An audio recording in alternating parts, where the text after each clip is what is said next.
ఇవాళ drug control administration రాష్ట్ర సొంత భవనం, అదేవిధంగా స్టేట్ డ్రగ్ ల్యాబొరేటరీని ప్రారంభించుకోవడం జరిగింది. రాష్ట్ర విభజన జరిగిన తర్వాత టెంపరీగా స్టేట్ డ్రగ్ ల్యాబొరేటరీని విజయవాడలో ఏర్పాటు చేసుకున్నారు. అయితే గత సంవత్సరాలుగా సొంత భవనం ఉండాలి, అదేవిధంగా ల్యాబొరేటరీకి సొంత భవనం ఉండాలనే ఒక కళ ఏదైతే అది కలగానే మిగిలిపోయింది. 2018-19లో కేంద్ర ప్రభుత్వం సెంట్రల్లీ స్పాన్సర్ స్కీమ్ కింద స్టేట్ డ్రగ్ ల్యాబొరేటరీని, అదేవిధంగా 2 రీజనల్ ల్యాబొరేటరీని, అదేవిధంగా స్టేట్ హెడ్ క్వార్టర్స్లో సొంత భవనాన్ని, జిల్లాల్లో 23 జిల్లాల్లో 23 జేడీ ఏడీ జిల్లా ఆఫీసులను కూడా నిర్మాణం చేయడం కోసం నిధులు మంజూరు చేసింది. అయితే గత ఎన్డీఏ ప్రభుత్వంలో చివరి సంవత్సరంలో వీటి కోసం నిర్మాణం కోసం ప్రధానంగా ల్యాబొరేటరీ నిర్మాణం కోసం 4.5 కోట్లు ఖర్చు పెడితే తర్వాత ప్రభుత్వం మారడం 2019 నుంచి 24 దాకా దీని మీద పూర్తిగా నిర్లక్ష్యం వహిస్తూ కేవలం 4,37,00,000 మాత్రమే, మొత్తంగా 55 కోట్లు ఖర్చు పెట్టాల్సి ఉంటే కేంద్ర ప్రభుత్వం నిధులు ఇస్తుంటే 5 సంవత్సరాల్లో 4,37,00,000 మాత్రమే ఖర్చు పెట్టి భవనాలను ఎక్కడికక్కడ మొండుగోడలుగా నిలిచిపోయేలాగా, పునాదుల స్థాయిలో నిలిచిపోయేలాగా గత ప్రభుత్వం నిర్లక్ష్యం వహించింది. డీసీఏ చాలా ప్రధానమైన విభాగం. ఎందుకంటే నాణ్యమైన మందుల లభ్యత మార్కెట్లో ఉండాలన్నా, లేదా ఈ స్పూరియస్ డ్రగ్స్, హానికరమైన డ్రగ్స్ నివారించాలన్నా, లేదా నాణ్యమైన మందుల సరఫరా జరగాలన్నా, లేదా ప్రిస్క్రిప్షన్కి ద్వారానే జరగాలన్నా డీసీఏనే ఎన్ఫోర్స్మెంట్ చేస్తూ ఉంటుంది. అటువంటి వాటికి సొంత ల్యాబొరేటరీ లేకపోవడం వల్ల ఇబ్బందులు ఎదురయ్యేవి. ఆ ల్యాబొరేటరీలు గతంలో కేవలం 6,000 మాత్రమే టెస్టులు చేయడానికి 4,000 టెస్టులు చేయడానికి అవకాశం ఉంది. ఇవాళ పూర్తి ల్యాబొరేటరీ వచ్చిన కారణంగా 13,000 టెస్టులు చేయగలుగుతున్నాం.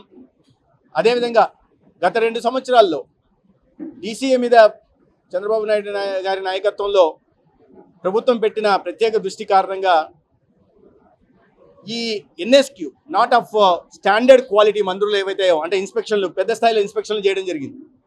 సంవత్సరానికి గత 5 సంవత్సరాల్లో 4,400 ఇన్స్పెక్షన్లు మాత్రమే జరుగుతూ ఉంటే సగటున ఈ 2 సంవత్సరాల్లో సగటున 4,985 ఇన్స్పెక్షన్లు జరిగాయి. అంటే దాదాపు 600 ఇన్స్పెక్షన్లని పెంచడం జరిగింది.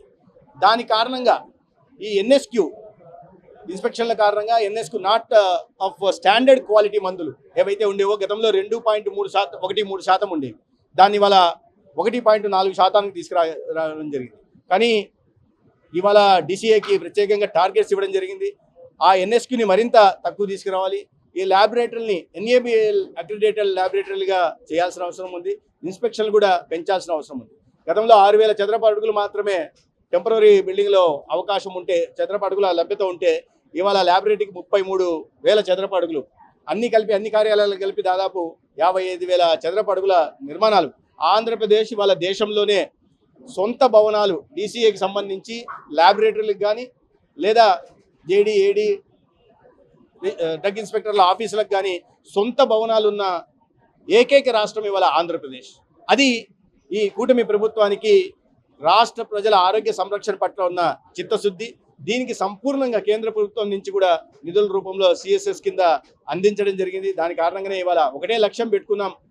ఆరోగ్య సంరక్షణ కోసం తీసుకోవాల్సిన ప్రతి జాగ్రత్తను కూడా ఇవాళ కూటమి ప్రభుత్వం తీసుకుంటా ఉంది. దాంట్లో డీసీఏ ఒకటి. అదేవిధంగా ఈ ఐపీఎం కింద, ఇన్స్టిట్యూట్ ఆఫ్ ప్రివెంటివ్ మెడిసిన్ కింద కూడా ఇవాళ స్టేట్ ఫుడ్ ల్యాబొరేటరీలు కూడా నిర్మించుకుంటున్నాం. ఇప్పటికే విశాఖపట్నం, అదేవిధంగా తిరుమలలో లడ్డు, అతి పవిత్రమైన స్వామివారి లడ్డు విషయంలో ఈ విమర్శలు కల్తీ విషయంలో విమర్శలు వచ్చిన నేపథ్యంలో తిరుమలలో రికార్డు స్థాయిలో కూడా టీటీడీ సహకారంతో ఒక స్టేట్ ఫుడ్ ల్యాబొరేటరీని కూడా ప్రారంభించుకోవడం జరిగింది. విశాఖపట్నంలో చేశాం. అదేవిధంగా గుంటూరు, తిరుపతిలో కూడా ఈ ఆర్థిక సంవత్సరంలో పూర్తి చేయాలని, ఇటీవలే నోటిఫై చేసిన కర్నూలు స్టేట్ ఫుడ్ ల్యాబొరేటరీని కూడా త్వరలోనే ప్రారంభించుకోవాలని, తద్వారా ఈ శాంపిల్స్ కోసం బయట రాష్ట్రాలకు వెళ్లకుండా టెస్టింగ్ కోసం మన రాష్ట్రంలోనే చేసుకునే దిశగా కూడా ప్రయత్నం చేస్తున్నాం. దాని గురించి ఒకరి ప్రజల్లో అవగాహన కలిగించడం, రెండో వైపు ఎన్ఫోర్స్మెంట్ మౌలిక సదుపాయాల కల్పన చేయడం, మూడో వైపు ఎన్ఫోర్స్మెంట్ కూడా సమర్థవంతంగా తీసుకొచ్చి ఇవాళ ప్రజల ఆరోగ్య సంరక్షణ కోసం తీసుకోవాల్సిన ప్రతి చర్యను కూడా కూటమి ప్రభుత్వం తీసుకుంటుంది. అంటే రీజన్ ఏం లేదు, కొన్ని సంవత్సరాలుగా 4 సంవత్సరాలుగా 8 సంవత్సరాలుగా నిధులకు గైర్హాజరవుతూ అనేక మంది సీనియర్ డాక్టర్లు ఉన్నారు. అంటే ఇంత సుదీర్ఘకాలం పాటు వాళ్ళు లాస్ ఆఫ్ పేలో ఉన్నప్పటికీ కూడా వారు విధుల్లో లేకపోవడం వల్ల ఆ మేరకు ప్రభుత్వ ఆసుపత్రులకు వచ్చిన పేషెంట్లకి, రోగులకి తీవ్ర అసౌకర్యం కలుగుతుంది. ఈ చైన్, హెల్త్ చైన్ ఏదైతే ఉందో అది కాస్త ఇబ్బంది కలుగుతుంది. దీన్ని గుర్తించిన కూటమి ప్రభుత్వం దీని మీద ఈ అనాథరైజ్డ్ అబ్సెంటిజం మీద గట్టిగా వెళ్ళాలని ఇచ్చిన ఆదేశాల మేరకు వాళ్ళందరికీ షోకాజ్ నోటీసులు ఇవ్వడం జరిగింది. షోకాజ్ నోటీసులకు అనుగుణంగా ఎవరైనా వాళ్ళు రిప్లై ఇస్తే వాళ్ళకి సంతృప్తికరంగా ఉంటే వాటిని కొనసాగిస్తున్నాం. లేని వాళ్ళకి, సంతృప్తికరమైన ఇది లేని వాళ్ళకి, ఎందుకంటే ప్రభుత్వంలో ఒక పవిత్రమైన వైద్య వృత్తిలో ఉంటూ ప్రజలకి ప్రధానంగా ప్రభుత్వ ఆసుపత్రులకు వచ్చేది దిగువ మధ్య తరగతి పేద ప్రజలు. వారి నాణ్యమైన వైద్య సేవలు అందించాల్సిన డాక్టర్లు బాధ్యత రాహిత్యంగా వ్యవహరిస్తే ఈ ప్రభుత్వం ఉపేక్షించదనే ఒక స్పష్టమైన సందేశాన్ని ఇవ్వడం జరిగింది.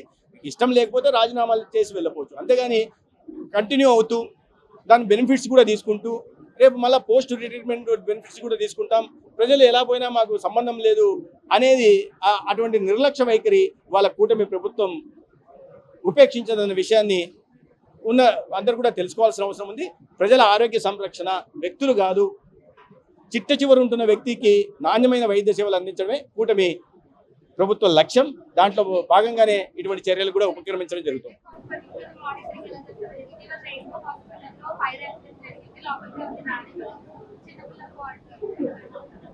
మానిటరింగ్ సిస్టమ్ ప్రైవేట్ హాస్పిటల్ మీద ఉంది. ఎన్టీఆర్ వైద్య సేవ ద్వారా ఏదన్నా దీంట్లో సరైన నిధి లేకపోతే వీటికి ఫైర్ యాక్సిడెంట్లు, వాటికి డిఎంహెచ్ పరిధిలో లేకపోతే ఫైర్ సర్వీసెస్ వాళ్ళు, జిల్లా కలెక్టర్ వాళ్ళు వాటి మీద చూస్తుంటారు.